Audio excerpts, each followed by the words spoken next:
Mr. President, Excellencies, the Middle East is on a precipice. Recent days have seen a perilous escalation in words and deeds. One miscalculation, one miscommunication, one mistake could lead to the unthinkable, a full-scale regional conflict that would be devastating for all involved and for the rest of the world. The moment of maximum peril must be a time for maximum restraint. I reiterate my strong condemnation of the serious escalation represented by the large-scale attack launched by the Islamic Republic of Iran on Israel on 13 April. The use of force against the territorial integrity or political independence of any state, or in any other manner inconsistent with the purposes of the United Nations, is prohibited by the Charter. And, as I stated earlier this month, when I condemned the attack on the Iranian consulate in Damascus, the principle of inviolability of diplomatic and consular premises and personnel must be respected in all cases in accordance with international law. It is high time to end the bloody cycle of retaliation. It is high time to stop. The international community must work together to prevent any actions that could push the entire Middle East over the edge with a devastating impact on civilians. Let me be clear, the risks are spiraling on many fronts.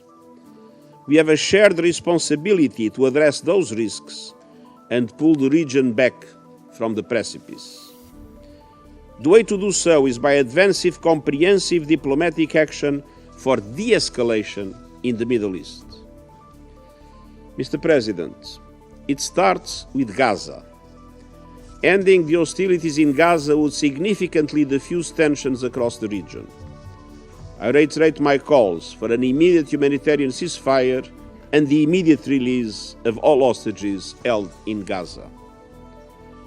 The horrific terror attacks by Hamas and other Palestinian armed groups on 7 October, including mass killings, the use of sexual violence, torture, and the taking of hostages, were an intolerable denial of the most basic values of humanity and a breach of the most fundamental rules of international law. In Gaza, 6.5 months of Israeli military operations have created a humanitarian hellscape. Tens of thousands of people have been killed. 2 million Palestinians have endured death, destruction, and the denial of life-saving humanitarian aid, and they are now staring down on starvation. An Israeli operation in Rafah would compound this humanitarian catastrophe. The casualty figures are overwhelming and unprecedented in speed and scale during my time as Secretary-General. According to UNICEF, more than 13,900 Palestinian children have reportedly been killed in intense, often indiscriminate attacks. All this has happened with severe limitations imposed by the Israeli authorities on the delivery of humanitarian aid to people in Gaza who are facing widespread starvation. Israel recently made a number of commitments to improve aid delivery, and there have been some examples of limited progress. 3 WFP convoys with a total of 25 trucks were authorized to use the Erez crossing in northern Gaza on 14, 15 and 16 April to deliver food parcels and wheat flour. The operating hours of Kerem Shalom and Nitzana crossings have been expanded from the Israeli side, but security concerns mean the hours could not be expanded to the same extent on the Gaza side. Some bakeries have resumed operations in northern and central Gaza, the first to reopen in months. But apparent progress in one area is often cancelled out by delays and restrictions elsewhere. For example, although the Israeli authorities have cleared more aid convoys, those clearances are often granted when it is too late in the day to make deliveries and return safely. One can say that our personnel cannot operate in darkness in a war zone littered with unexploded ordnance. So the impact is limited, sometimes nil. The clearances increase, but there are continued obstacles to aid for people who are in desperate need. During the week of 6 to 12 April, Israel denied more than 40% of UN requests that required passing through Israeli checkpoints. We urgently need meaningful, measurable progress, including, for example, the unrestricted delivery of aid via Ashdod port and restarting of the Nahal Oz water line. To avert imminent famine and further preventable deaths from disease, we need a quantum leap in humanitarian aid to Palestinians in Gaza. Food is essential, so are clean water, sanitation, and healthcare. This means addressing the challenges impeding delivery on the ground.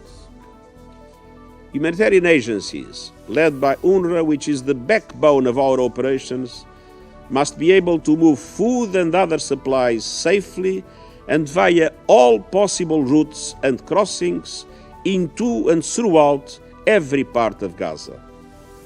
That requires improved delivery systems around all supply routes and entry points. Humanitarians also need security. Nearly 250 aid workers, including more than 180 of our own staff, have been killed in Gaza. I repeat my call for thorough investigations into this tragic death. Just last week, a UNICEF vehicle traveling with a convoy was caught in crossfire. Delivering aid at scale requires Israel's full and active facilitation of humanitarian operations, including through a functioning humanitarian notification system and improved and direct communications between humanitarians and military decision-makers on the ground. This is essential and must be implemented immediately. For the moment, our aid operations face enormous difficulties and are barely functional. They cannot operate in an organized, systematic way. They can only seize opportunities to deliver aid whenever and wherever possible. And humanitarians alone cannot address the enormity of the needs in Gaza. The private sector is critical. Increasing commercial traffic is essential. What is needed is clear: an immediate humanitarian ceasefire in Gaza, the immediate and unconditional release of all hostages, and the unimpeded delivery of humanitarian aid. The international community has a shared responsibility to do everything possible to make this happen. Mr. President, a comprehensive de-escalation approach must also reverse the explosive situation in the occupied West Bank. More than 450 Palestinians, including 112 children, have been killed in the occupied West Bank since 7 October. The majority by Israeli forces in the course of their operations and in exchanges between Israeli forces and armed Palestinians. Others were killed by armed Israeli settlers, sometimes in the presence of Israeli security forces who reportedly stood by and did nothing to prevent these killings. Last year saw the highest number of such attacks and incidents of violence and intimidation against Palestinian communities since the United Nations began recording them in 2006. 17 Israelis, including one child, have also been killed in the occupied West Bank and Israel since 7 October. In addition to this number, the reported killing of a 14-year-old Israeli boy over the weekend set off another wave of armed settler attacks against at least 37 Palestinian villages in the occupied West Bank. 4 Palestinians were killed, including a 17-year-old boy. I condemn all violence against civilians. I urge Israel to make immediate steps to end the unprecedented levels of settler violence and to hold accountable those who have perpetrated such attacks. And I call on Israel as the occupying power to protect the Palestinian population of the occupied West Bank against attacks, violence, and intimidation. The backdrop to this appalling surge in violence is the continued expansion of Israeli settlements, in themselves a violation of international law, and repeated large-scale Israeli operations in Palestinian areas.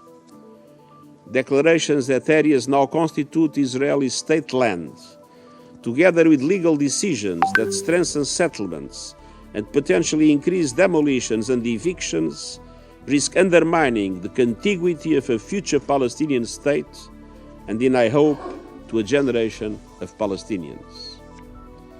Israel and the international community must support and work with the new Palestinian government to address its fiscal challenges, strengthening its governance capacity, and prepare it to assume its responsibilities in Gaza in the future. I urge all actors to recognize the critical role the Palestinian Authority should play in Gaza and works towards enabling its return in the appropriate time.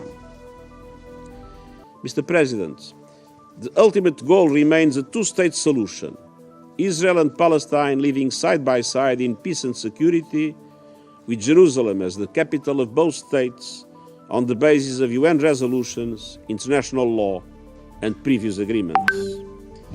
That means an end to the occupation and the establishment of a fully independent, democratic, contiguous, viable, and sovereign Palestinian state with Gaza as an integral part. The international community has a responsibility and a moral obligation to help make this happen. Mr. President, regional de-escalation efforts must also address the extremely fraught situation in Lebanon, particularly along the Blue Line. Exchanges of fire between Israel forces and Hezbollah are exacting a mounting toll on civilian communities in Israel and Lebanon. Dozens of civilians have been killed and tens of thousands displaced on both sides of the Blue Line. These exchanges could take on a momentum of their own. Strikes deep into the territories of Lebanon and Israel could ignite an even more serious confrontation, as we have seen in the past. I call on all parties to exercise maximum restraint and avoid further breaches of the cessation of hostilities under the framework of Resolution 1701. The United Nations stands ready to support the efforts of several countries to encourage de-escalation and to work towards a diplomatic solution. Mr. President, regional de-escalation efforts must also ensure the safety of navigation on the Red Sea, respecting the rights and duties relating to maritime navigation in accordance with international law. Houthi attacks on merchant and commercial shipping continue to disrupt global trade. They have been met with strikes by the United States and the United Kingdom. Armed confrontations on this crucial waterway increase risks across the board. Risks to supply chains, risks to an environmental disaster from a damaged cargo ship or oil tanker, risks of a serious escalation and a confrontation between major powers with appalling political, security, economic, and humanitarian repercussions. All attacks on merchant and commercial shipping on the Red Sea must end immediately. The international community must act together to prevent escalation in the Red Sea that would exacerbate tensions and undermine regional peace and security and international trade. And the people of Yemen must be supported towards a political process for a sustainable and just peace. Mr. President, the Middle East is on a knife edge. Recent escalations make it even more important to support good faith efforts to find lasting peace between Israel and a fully independent, viable and sovereign Palestinian state.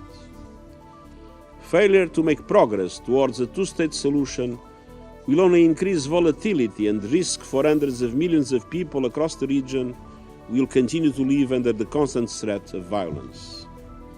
I urge every government involved to use its influence and leverage to promote trust-building, mutual security and regional peace.